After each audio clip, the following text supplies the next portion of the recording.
Thank you so much for coming down here today. We really appreciate you being here. My name is Melody Kane, DJ Melody Kane, but you can just call me Melody because we're all friends now. And I'm really excited to just be here and bring you this fantastic panel discussion with an amazing selection of people that are really doing their thing within the industry. The one thing that I would say, we are going to ask, give you the opportunity to ask questions at the end. So if you do have anything that you kind of would like to ask, if you could just wait till the end, but there will be plenty of time. So now here comes a word from our sponsors. So thank you so much for breaking it all the way down to In Our Lane. We're basically about finding out more about the experiences of female DJs within the industry, which is hopefully why you're all here. We want to inspire you, bring you all together, and just collectively talk about how we can make more progress within the industry, because each one needs to teach one and we can help each other, so that's really good. We've linked up with Bright Sounds now, and we're really focused on the north of England to just try and find the latest talent that is, if you don't know kind of which direction to go in or really who it is that you need to hit up, we've given you the opportunity to do that now. There is more information online, so if you just check out the Playmaker group, both sides now, and also In Our Lane as well. So, thank you for being here. Please give a warm welcome to my fantastic panel lineup that we have today. We have the amazing Nina Franklin from Melodic Distraction. Hi. We have the fantastic Breakaway from, I'm going to say this right, Milanat? Minact, okay. I got that in the end. Please give a round of applause for Breakaway. To the left of me, the wonderful Sarah Giggle from Unity Radio. Woo! Hi, people. They're sharing the mic, it's okay. And Dave Matei from Mellowtone. You have to forgive me because I've got dyspraxia, so I always say names wrong. Please give a round of applause for Dave. The name Breakwave, I run a club night called Minact, and I've recently just launched it as a record label. And I run another record label called Deep Sea Frequency. My name's Nina. I work with a radio station that's just based up on Jamaica Street, just up the road, called Melodic Distraction. That's my kind of full-time thing. I see Josh at the back there, who's also part of that station. I run a club night called Athe, whose only focus is to provide headline slots for women, queer folk, and people of colour as well. We kind of just started that off. That's a fairly new party and a fun new project we've been doing. And Sarah. So, I'm probably the one that's a bit of a misfit, because I actually got into DJing purely by being very gobby. The boys were all sat there, and I originally used to do modelling and TV, so it's not the instant background. You'd think, yeah, she's going to become a DJ. I used to do fire, aerial, everything in nightclubs that you see that's a bit crazy, that was me. And then I decided that I wanted to change my career. So I thought, right, I'd sat in the pub, one of the boys said he was doing a DJ competition. So that was me saying, like, that's hard. So he went, all right, you do it too. So I went, okay, give me a month. I'll be able to DJ. Bought myself some vinyl decks, got to the actual event and realised it's CDJs as well. Now, I'd only practiced on them twice. I didn't do too badly, got on all right. And 10 years later, I'm still DJing, albeit in very different venues to what I imagined. I've played worldwide, it's been fantastic. I wish I was still playing more worldwide gigs, to be honest, but times change, everything changes, there's a lot more people. I've also started a record label this year because I was fed up with how certain labels treat people. Hello, I'm Dave. You might have noticed I'm the only male on the panel, so that's my difference straight away. But I'm also, I do a little bit of DJing, but not very much. I'm actually here more as a music promoter, so my background is that I've worked on all sorts of things, from club nights, small events, festivals. What I currently work on in Liverpool is Africa Oye, which hopefully you've heard of it and been. If you haven't, I'll do a plug as well. The largest celebration of African music and culture in the country, free every year. And I also run a night called Mellowtone, which celebrates 15 years of running shows this year, which has been sort of like live music and DJs. And we also launched a label about 4 years ago as well. So that's me in a nutshell. Thanks. Amazing. So you think, oh yeah, I'm just going to wake up today, I'm going to be a DJ. And it's as simple as that. But yeah, it's we have that in our head. We wake up and like, yes, I want to make a career as a DJ. And then we're like, oh, okay, now what do I do? I'll answer the first one second, if that makes sense, and I'll tell you how I got into it first, and I think that might be a more logical trajectory. A group of friends and I used to throw parties in a place called the Bakery Warehouse. This was probably like 5, 6, 7 years ago, something like that. And we never booked anybody to play, ever. We never booked a DJ. It was all just that we would bring music, and basically there was 3 people that would kind of rotate on the decks, or 4, sometimes a bit more, sometimes a bit less. And I didn't really have a big insight into club culture at all. I was more into just going out to these parties that we put on, and then I started throwing bigger and bigger, like house parties or other parties in venues like that, and never really anticipated that you would book a name to come and play. It was just playing music was something fun that you shared with your friends, and that's kind of carried on, which is why I've never really decided to be a DJ at all. It's just that I wanted to share music with the people around me, and like the new friends that I've made through doing it more and more and more. And I know that a lot of this panel is meant to be giving tips to people in the audience that want to become a DJ as a career, and that's probably leads into the advice that I give here, which is like, think about what you want, because if you want to be a DJ to stadiums of thousands and thousands of people, go in with that as your goal. But another goal of being a DJ is just to share music with the people that you love, and that's also okay, and that is fine. That's a very valid avenue to want to go down. So I kind of always decided to do it that way. I don't want to play stadiums to thousands of people. I love playing on the radio primarily. That's my medium of choice. I like playing in small venues, and I don't really have any ambition to get, playing sort of enormous festivals on the main stage. It doesn't interest me. But I think that's why that will probably happen, because your passion is for music first and foremost, rather than doing it to kind of, chase a fame or chase the money. So because that is your mindset, you probably will find yourself main stage at a massive festival. And I'll remind you of this conversation and what you've just said when I see you headlining. Okay. I feel like she will be too. Yeah, you will. She'll probably get further than me in the next 6 months. I was a bit different, because I did want to be a DJ. I was like, right, that's it, I'm going to be a DJ now. So within a month, everyone says, how did you learn? Obviously, I'd been in music for years. I danced for every single event you can imagine. I used to dance for Sidewinder, I used to dance for Garage Nation, I did MTV, I did background dancing, so I had rhythm. But I always thought you could just sing a tune into another tune. So, okay, so house tune's playing, if I can sing the next tune in, it'll fit. Yeah, no, it doesn't work like that. Because you've got to match the beats. So R&B will go into drum and bass because it's similar speeds. But house is not going to go into 80s as easily. But I always thought it could. So that was one lesson I had to learn. So 8 hours a day, because I thought, just like school, I'm going to sit down 8 hours a day and learn to mix. So I spent 8 hours for a month mixing every single day. I think my mum probably wanted to kill me. She used to just leave me in my room and ignore it. But after 8 hours a day for that long, you do learn quite a lot. It is something you teach yourself, because every single DJ has a different way of playing. Like, no one DJ will be able to tell you to play like this, play like that. You will always learn your own techniques, your own skills, your own little quirks. That's what makes you different to every single other DJ. So if you've got little quirks, keep them. Because if you don't, you end up another generic person. And there are so many DJs these days. That's what another awkward thing is, because when you go into DJ and you think, I thought I want to play every festival, I want to play here, I want to play there. Don't get me wrong, I have played a lot of the places, but I still would say I'm nowhere near where I actually want to be as a DJ. But it's because I didn't really think, right, I want to do this, I want to do that. Like you said, you were very specific. And it is something that will help you to further yourself. Because as I've found out over the last few years, it hinders you to be open format in the way that I am.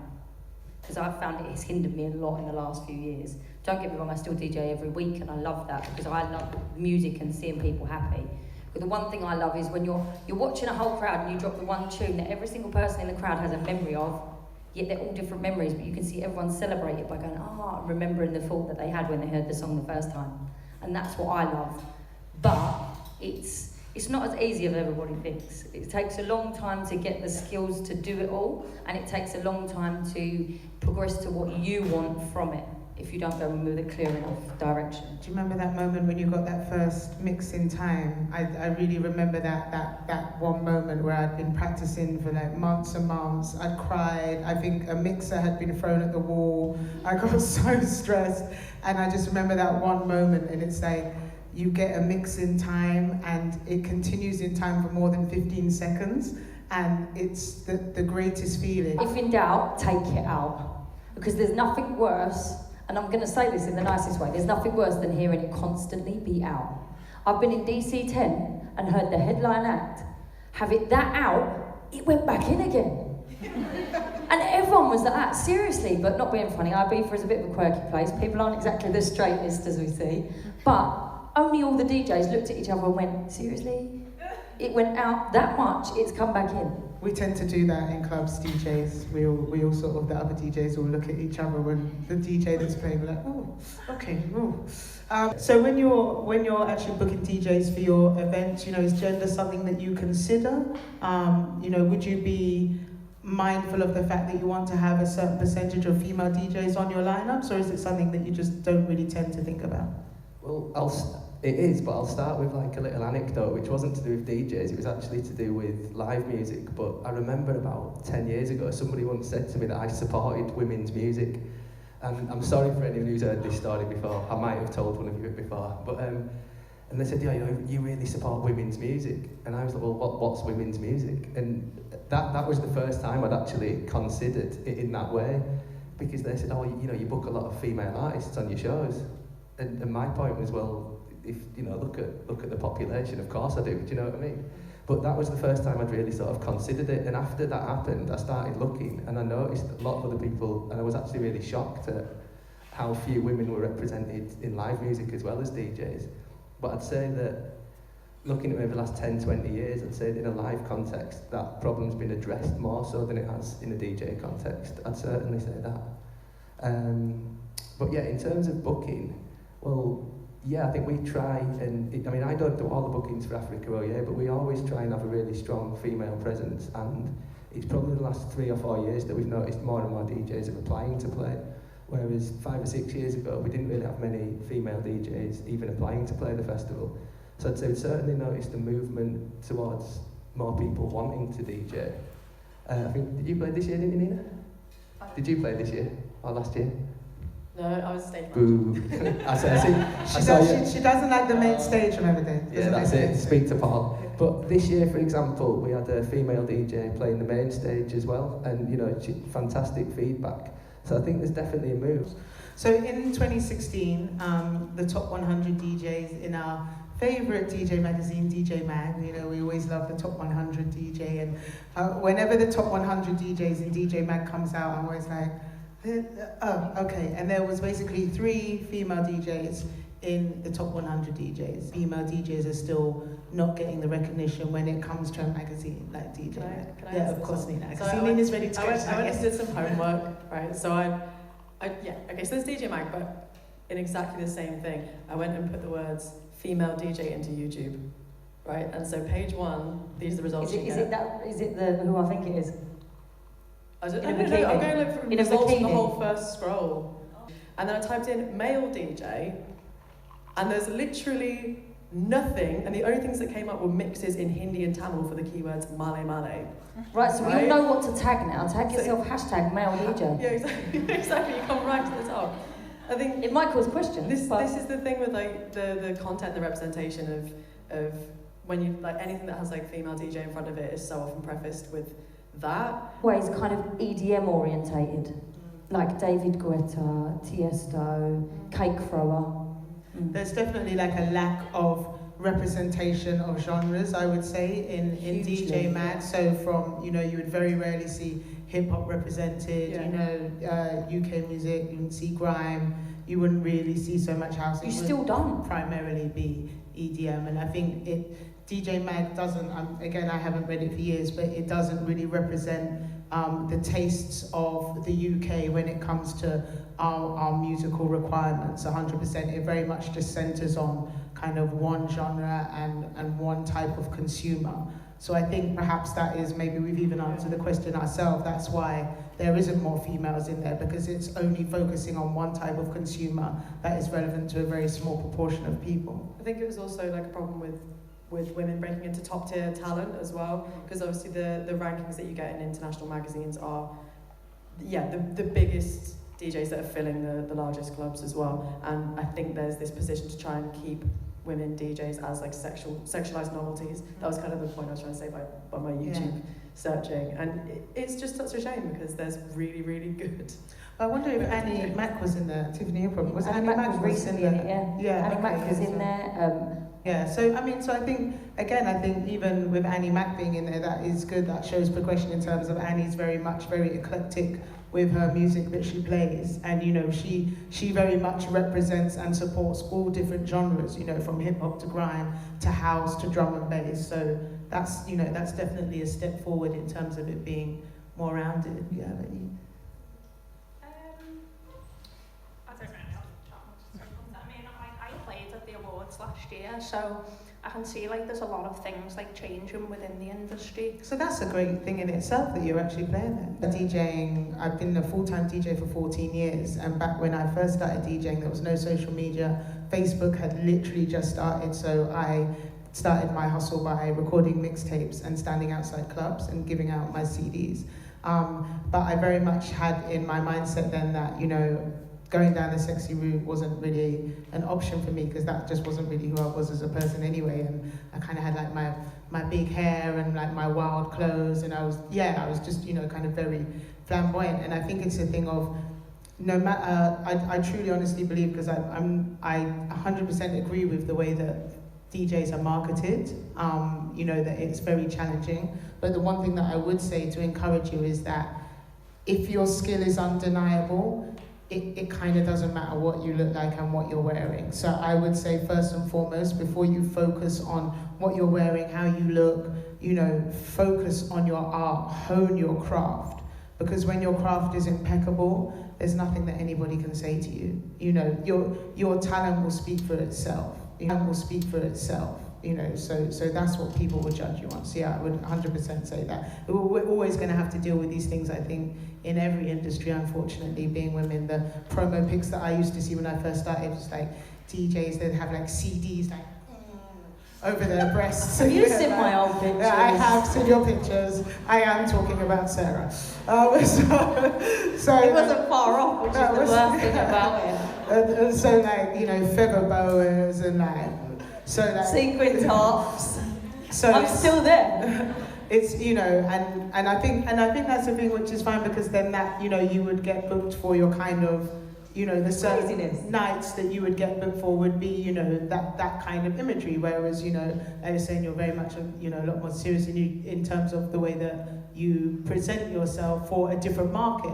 No, because so do we feel like there's a good enough support system in place for female DJs in terms of the fact that I would say basically kind of when I started out such a long time ago, a constant thing when I used to go into clubs, and hopefully you can tell me it's not like this anymore, having started out DJing about a year ago, was guys would sort of sabotage my set. So they would basically, if I was booked to warm up for them, they would do stupid things like take out the phono leads or, purposely turn on every filter, just really silly stuff, which because at the time there wasn't so many DJs about in those days that were female, it happened quite often. But I feel like now the table has turned and it's a lot more of a regular thing. But do you feel like there's enough support in place? Have either of you had a support system? Right? With you were talking about how there was somebody close to you that kind of helped you with your craft. Was that your support system in place?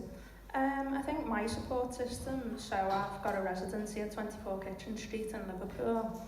I was going to a lot of their club nights, and I happened to get friends with the club owner, and then it kind of resulted from there, with my club night and doing club nights with him. He saw how I played, and then decided that he wanted to make me resident for the club. So that's been a really good thing for me, as well as running my own club night and the credibility that's given me. And the experience as well. I think that's what really pushed my career at the start, and then that's how it's developed, really, from there. So, like, as we were touching on before, it wasn't like a conscious decision of me being like, I want to be a DJ. It was more like a natural progression from like club night. But I'd say like to anyone that wants to start out being a DJ, you know, like just be yourself. Like it doesn't matter, like as we've touched on, what you look like, you know. It's about the music. Like I'm not good at speaking at things, like as you can probably tell. Like it's more like me like playing the music, you know. I'm not like a massive speaker. So that's like good. what You're I'm good, good at, just you're playing good. music and no one look at me. And has there ever been a time in a way you felt intimidated? I don't know, you're talking about it was very much like a friendly environment when it came to, you know, kind of you doing your things, so you were surrounded by, you know, like a loving environment and people there supporting you. But has there ever been a time where you've played out where you felt kind of intimidated by, but perhaps even just, you know, energy is real, so sometimes it can just be, you know, the energy of the person that's also there DJing, or, you know, you're warming up for kind of throwing out that negative energy vibe to you?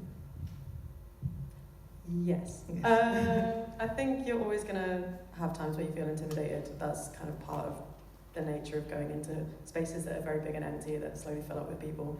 So you'd get that regardless of where you're DJing, but there's definitely times where I felt intimidated generally.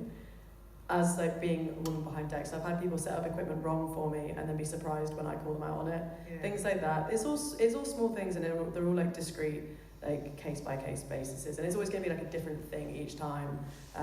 But there will probably always be someone who wants to patronize, especially over equipment and tech. Yeah. Constantly, if you call something out as being like technically wrong, then nobody will believe you.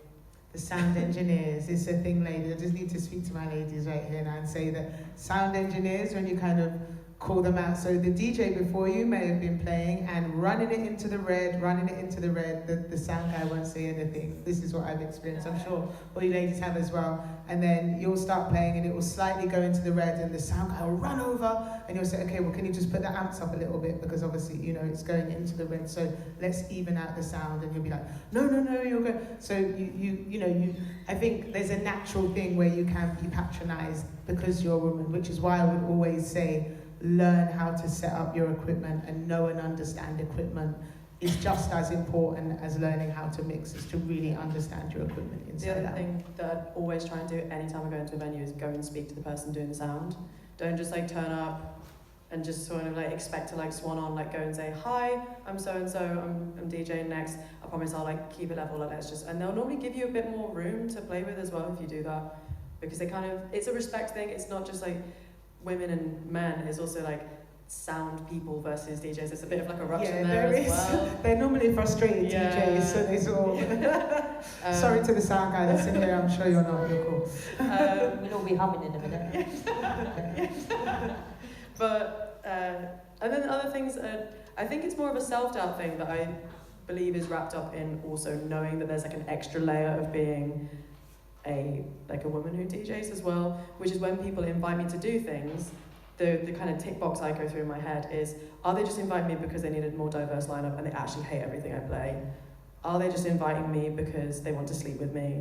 And these are, and I know it sounds really stupid, but you've got to believe that what you're doing and the thing that you're putting out there is good and is nice, and sometimes you do want a bit of like, effectively validation to be like, yes, this music is enjoyable. And you have to kind of go quite deep inside of yourself to be like, I like these songs, and I think that mix was fine, and I think I played well, rather than second guessing yourself and thinking that these other things at play as well. Yeah. That's probably the biggest thing that I struggle with in terms of like feeling intimidated, which I guess is a horribly like circular self-referential intimidation. Yeah.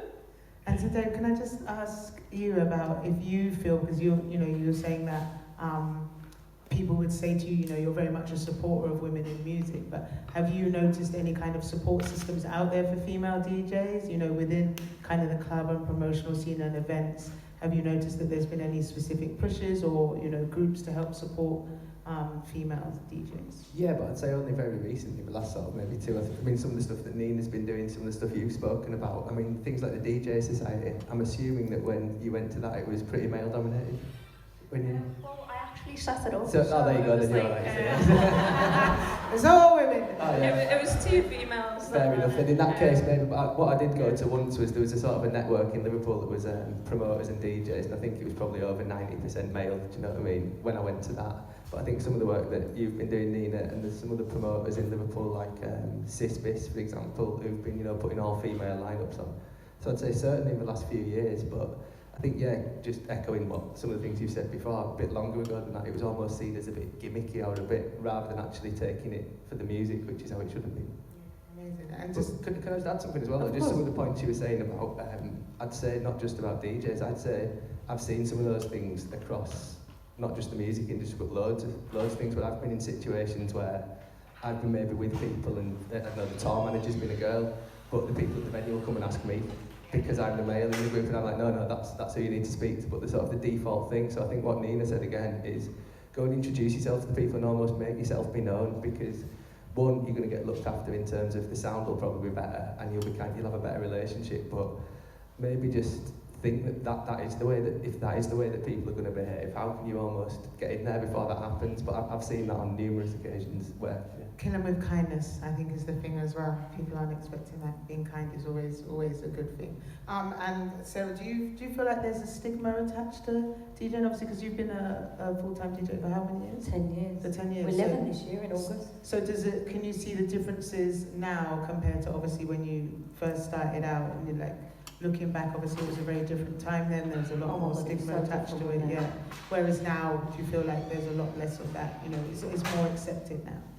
50-50, because even now, I've had management companies turn around and say, I couldn't take you on because my girlfriend will have a problem with it.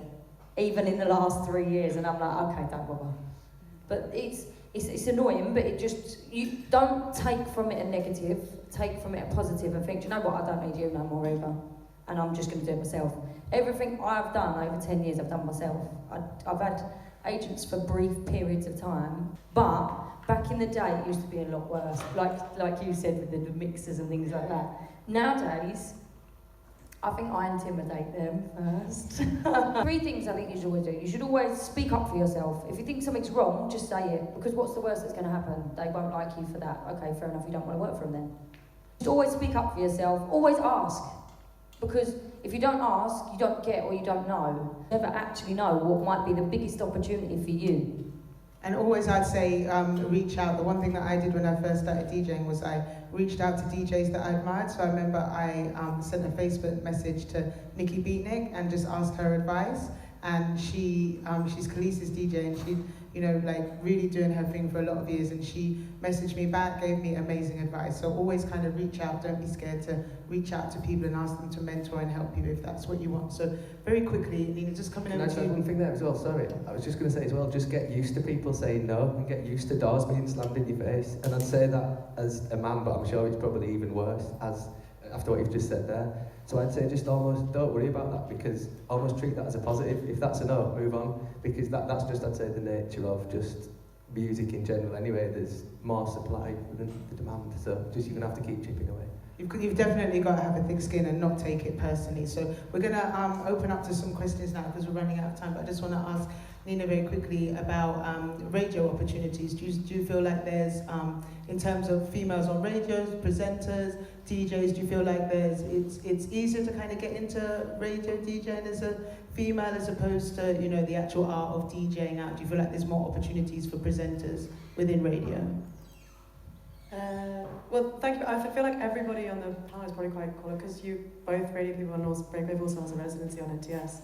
So we're just going to wrap it up quickly, no, just because sorry, we're running out of super time. I fast. want to get I want to get questions from everybody. So radio is a different skill to DJing out live, and they're complementary. And I think there's a reason why everybody on these panels has been on radio, but has also DJed out in clubs.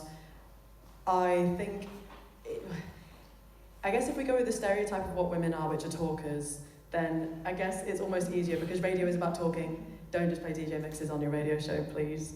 Put across your personality.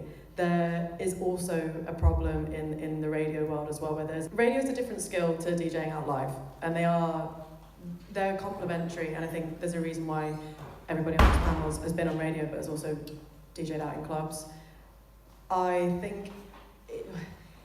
I guess if we go with the stereotype of what women are, which are talkers, then I guess it's almost easier, because radio is about talking. don't just play DJ mixes on your radio show, please. Like, put across your personality.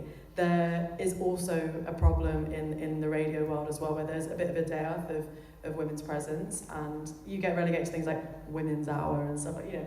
But that is also changing. The ground is really shifting, and there are more women who are doing radio shows, and it's really, really good to see. A round of applause.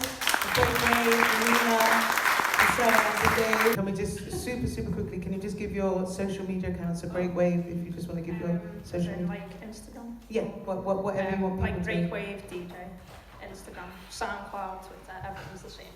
I love that consistency. It's easy. Breakwave DJ across everything. I don't actually have a DJ on my Facebook page or anything, but I did just change my Instagram handle today to actually be Lupini, which is my DJ name from my actual name. So I guess we're serious now. Okay, perfect. How can everyone add you? At DJ Melody Kane, but I'm not important. Yeah, but you're a legend. She's like the legend there. But everyone give her a round of applause because she's been amazing. I've always admired this lady. She's always been amazing. One, everything's DJ Sarah Giggle or Sarah Giggle, and the record label's Random Antics because, hey, well, it fits really. And Dave? And then it'd be the Mellowtone Club, Mellow with a W, or Africa Oye on all of them. So yeah, thanks. Thank you. Please give a big round of applause to my panelists. Thank you for joining us. I want to do like a smooth transition from your lovely selves to the incredible Tiffany Calver, but there isn't really a smooth one, so it's just thank you. Okay, get off the sofa.